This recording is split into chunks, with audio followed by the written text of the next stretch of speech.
The manager there was making a lot about how well the teams played defensively. Clearly, you're a part of that.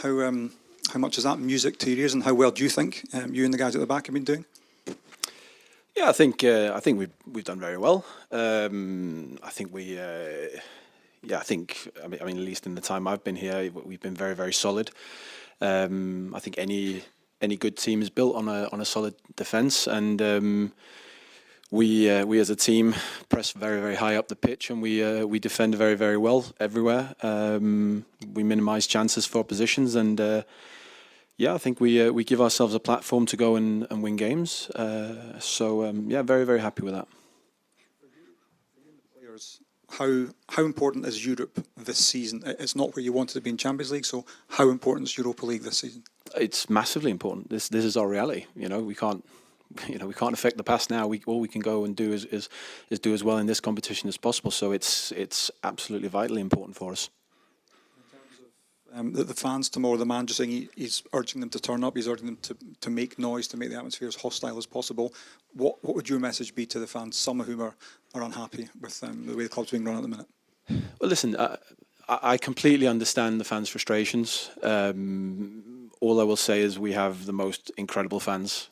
And, whether it's Champions League, Scottish League, Europa League, when we line up, I always look at the opposition bench and see their reaction, and that just always tells me that this is special. I've played a lot of places, a lot of stadiums, and there's nothing quite like this. So, for us as players, it's something we definitely don't take for granted. For me personally, the career I've had, there is nothing more motivating than coming out at this pitch here, full stadium with that noise. So.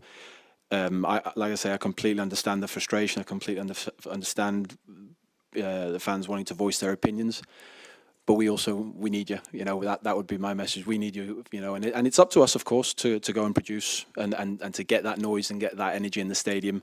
But that's one of our biggest strengths is the support that we have. So as many small advantages we can get, we need to take. Is there anything the players might have to do differently tomorrow, with there being that 29-minute planned silent protest, not having that vocal backing, that vocal motivation from the supporters, or anything you think the players might need to do differently to sort of motivate yourselves for that opening period of the game? We need to score, because people will cheer if we score, I think. I think at the end of the day, it's our job to go and play football. Many of us went through a period in COVID without anybody in the stadium, so it's not a new feeling to play in the quiet. But like I say, any time the noise in the stadium is what I know it can be, then it's a huge advantage to us. In terms of your ambitions for this competition, we saw how well the team did in the Champions League last season, getting through the league phase. Do you have a real feeling that this team are capable of going really deep into this competition? That's certainly the aim.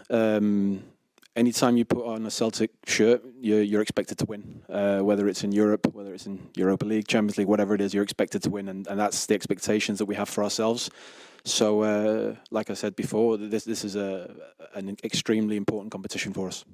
I wonder, on those protests and how silent it may be tomorrow night, how do you use your experience to navigate it yourself, but also to help younger players through that who might not have been in that environment before? Well, like I say, I think the big difference is that this is our jobs, and as much as we've all probably been football fans from a young age, a lot of us would have played youth team games and things where there haven't been any noise and there's been no crowds and these things. So it won't be something unusual to play in the quiet. But at the end of the day, you're playing at Celtic Park in front of 60,000. There's there doesn't really need to be said anything, For us, like I said, it's up to us to bring that energy. It's up to us to score goals and get people on their feet and get people shouting. What could a positive result tomorrow night in this competition do for confidence and momentum, not just in the Europa League, but domestically too? Winning breeds confidence, regardless of where it is or when it is. Winning always breeds confidence. So, like I said, anytime you put on this shirt, you got to win. Yeah, there's not really any difference between winning in any other competition. And what type of challenge are you expecting from Braga tomorrow night? What do you think they'll bring to Celtic Park? I think they'll be a tough team to play against. Very well organised. I think they'll be aggressive. I think as a team, they have good technical players. They're very well structured and organised. So yeah, they'll be a tough game. But I'm very confident that if we play up to our potential, then we'll be able to win the game. Does the hurt from not making it into the Champions League, can you try and spin that into a motivating factor in the Europa League to really make a dent in this competition and get as far as you can? Like I say, we can't affect the past. We have that's the nature of being a professional footballer. You have disappointments and you have highs, you have lows. You have to learn to deal with them and move on very fast. We had to move on after not making the Champions League, and we had to refocus, and that's what we've done. So that's in the past. All we can do now is focus on getting good results in this competition. Cool. Thank you.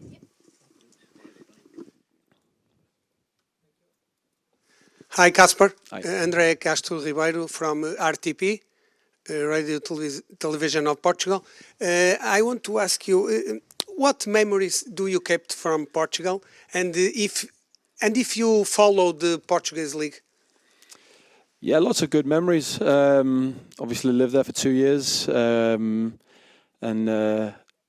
had a good part of my childhood there. It's a place that will always be special to me and my family.